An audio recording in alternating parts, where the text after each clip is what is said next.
Hello friends, আসসালামু আলাইকুম। কেমন আছেন সবাই? আশা করি আল্লাহর রহমতে অনেক ভালো আছেন। ফ্রেন্ডস, আমি আজকে আপনাদেরকে করে দেখাবো পারফেক্ট রেস্টুরেন্ট স্টাইলের ফ্রেঞ্চ ফ্রাই। ফ্রেঞ্চ ফ্রাইটা বড়দের যেমন পছন্দ, বাচ্চাদের তো কথাই নেই।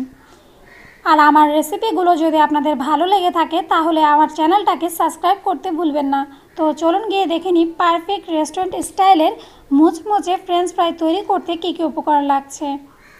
প্রথমে আমি এখানে আলু নিয়েছি আধা কেজি পরিমাণ। আলুটা অবশ্যই একেবারে বড় সাইজের মানে বিগ সাইজের নেওয়ার চেষ্টা করবেন, তাহলে ফ্রেঞ্চ ফ্রাইটা দেখতে ভালো লাগবে। আর নিয়েছি চিপসের মশলা। এই মশলার রেসিপিটা আমার চ্যানেলে দেয়া আছে, আপনারা চাইলে দেখে নিতে পারেন। এটা যদি আপনি ফ্রেঞ্চ ফ্রাইতে ইউজ করেন তাহলে এর স্বাদ আরও 3 গুণ বেড়ে যাবে। আর নিয়েছি সয়াবিন অয়েল। এটা আমি যেহেতু ফ্রেঞ্চ ফ্রাইটা ডুবো তেলে ভাজবো সেজন্য পর্যাপ্ত পরিমাণে নিতে হবে। সেই সাথে নিয়েছি পর্যাপ্ত পরিমাণের গরম পানি, যেন সবগুলো ফ্রেঞ্চ ফ্রাই এই গরম পানিতে ডুবানো যায় সেই আন্দাজে। আর নিয়েছি ফ্রিজের একেবারে ঠান্ডা পানি, এটাও নেব পর্যাপ্ত পরিমাণে। ব্যাস, এই উপকরণগুলো দিয়ে তৈরি হয়ে যাবে রেস্টুরেন্ট স্টাইলের পারফেক্ট ফ্রেঞ্চ ফ্রাই। তো চলুন গিয়ে দেখে নিই কীভাবে তৈরি করছি এই ফ্রেঞ্চ ফ্রাই।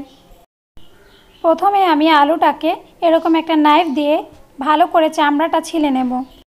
দেখুন ফ্রেন্ডস, সবগুলো আলুই ভালো করে আমি ছিলে নিয়েছি। এখন এগুলোকে আমি ফ্রেঞ্চ ফ্রাইয়ের শেপে কেটে নেব। ফ্রেঞ্চ ফ্রাই বানানোর জন্য এই শেপটা কিন্তু অনেক জরুরি, একটু প্লিজ খেয়াল করবেন।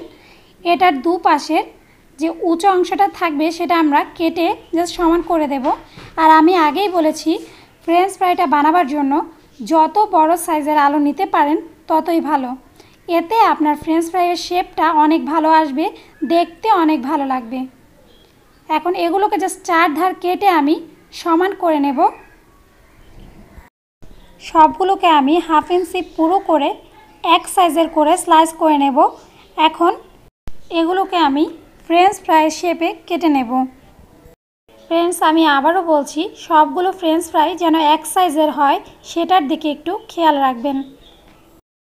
দেখুন ফ্রেন্ডস, সবগুলো আলুই কিন্তু আমি এক সাইজ করে কেটে নিয়েছি। সবগুলো আলুই পারফেক্টলি কাটা হয়ে গেছে এক সাইজ করে। এখন এগুলোকে আমি এরকম একটা বলে নিয়ে নেব। নিয়ে এর মধ্যে আমি আগেই বলেছি আমি ফ্রিজের একেবারে ঠান্ডা পানি নিয়েছি। সেই পানিটা পর্যাপ্ত পরিমাণে দিয়ে দেব যেন আমার সবগুলো আলুই পানির মধ্যে ডুবে যায়।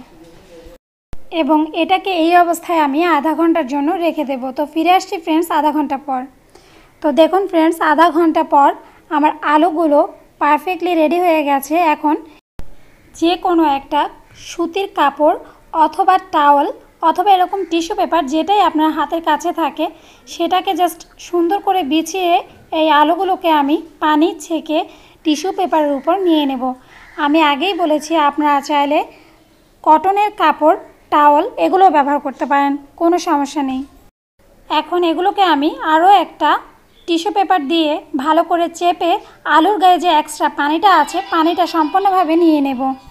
এখন আবার একটা বলে একেবারে গরম পানি, বলক আসা, আপনার চুলায় পানিটা যতটুকু গরম করা যায় ততটুকু গরম পানিতে এই ফ্রেঞ্চ ফ্রাইগুলোকে দিয়ে দেব। এবং আধা ঘন্টা ফ্রেঞ্চ ফ্রাইগুলোকে আমি গরম পানিতে ভিজিয়ে রাখবো। ফিরে আসছি ফ্রেন্ডস আধা ঘন্টা পর।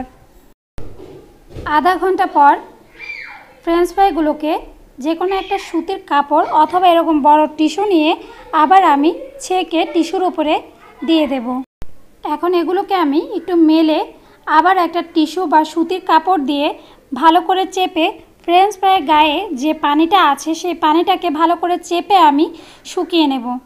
ফ্রেন্ডস, অবশ্যই খেয়াল রাখবেন ফ্রেঞ্চ ফ্রাইয়ের গায়ে যেন কোনো রকমের পানি অবশিষ্ট না থাকে, না হয় এটা যখন আপনি গরম তেলে দেবেন তখন তেলটা ছিটকে আসবে। তাই ভালো করে ফ্রেঞ্চ ফ্রাইয়ের গায়ে যে পানিটা আছে সেটা আমি মুছে নেব। এবং এটাকে 10 মিনিটের জন্য খোলা বাতাসে আমি এভাবেই মেলে রাখবো যেন এর পানিটা সম্পূর্ণভাবে শুকিয়ে যায়। পানিটা ভালো করে শুকিয়ে গেছে। এখন এগুলোকে আমি ডুবো তেলে ভেজে নেব। পর্যাপ্ত পরিমাণ তেল দিয়ে আমি মিডিয়াম হিটে গরম করে নিয়েছি। এখন ফ্রেঞ্চ ফ্রাইগুলো আমি তেলের মধ্যে দিয়ে দেব। অবশ্যই ফ্রেঞ্চ ফ্রাইগুলো পাতিলের গা ঘেঁষে দেবেন, কেননা তেলটা কিন্তু অনেক গরম থাকে, সেই জন্য যেন আপনার গায়ে ছিটকে না আসে খুব সাবধানতার সাথে ফ্রেঞ্চ ফ্রাইগুলো গরম তেলে ছেড়ে দেবেন। সবগুলো ফ্রেঞ্চ ফ্রাই তেলে দেওয়া হয়ে গেলে এখন এগুলোকে আমি হালকা গোল্ডেন ব্রাউন কালার করে ভেজে নেব। ফ্রেঞ্চ ফ্রাইগুলো পারফেক্টলি ভাজা হয়ে গেছে, কারণ এটার গোল্ডেন কালারটা এসে গেছে। এখন এগুলোকে আমি তেল ঝেড়ে এরকম একটা টিস্যু পেপার দেওয়া বোলের মধ্যে নিয়ে নেব। এখন এগুলোকে আমি খুব ভালো করে একটু ঝাঁকিয়ে নেব, যেন ফ্রেঞ্চ ফ্রাইয়ের মধ্যে কোনো রকম তেল অবশিষ্ট থাকলে তার টিস্যু পেপারে বেজে যায়। হয়ে গেলে টিস্যু পেপারটা আমি বের করে এর মধ্যে দিয়ে দেব চিপসের যে মশলাটা আমি আগে থেকে তৈরি করে রেখেছিলাম সেই মশলাটা। আর এই মশলার রেসিপিটা কিন্তু আমার চ্যানেলে দেয়াই আছে, আপনারা চাইলে দেখে নিতে পারেন। আর এই মশলাটা যদি আপনি ফ্রেঞ্চ ফ্রাইয়ে ব্যবহার করেন তাহলে দোকানের যে পটেটো চিপসের মশলার স্বাদ সেটাই আপনি এই ফ্রেঞ্চ ফ্রাইয়ের মধ্যে পেয়ে যাবেন। তো এখন এটাকে আমি খুব ভালো করে একটু ঝাঁকিয়ে নেব, যেন ফ্রেঞ্চ ফ্রাইয়ের গায়ে মশলাটা খুব ভালো করে লেগে যায়। সেই সাথে পারফেক্টলি তৈরি হয়ে গেছে রেস্টুরেন্ট স্টাইলের ফ্রেঞ্চ ফ্রাই, যা আপনি এক নিমিষেই তৈরি করে ফেলতে পারেন আপনার কিচেনেই। সেই সাথে ফ্রেন্ডস, আমার এই রেসিপিগুলো যদি আপনাদের ভালো লেগে থাকে তাহলে আমার চ্যানেলে লাইক দেবেন এবং কমেন্ট করে আপনাদের মতামত জানাবেন। আর এই রেসিপির সমস্ত উপকরণই ডেসক্রিপশন বক্সে দেয়া থাকবে, আর দেয়া থাকবে আমার ফেসবুক গ্রুপ লিঙ্ক, যেখানে আপনি পেয়ে যাবেন সরাসরি আমার প্রতিদিনের সবগুলো রেসিপির ভিডিও আপলোড।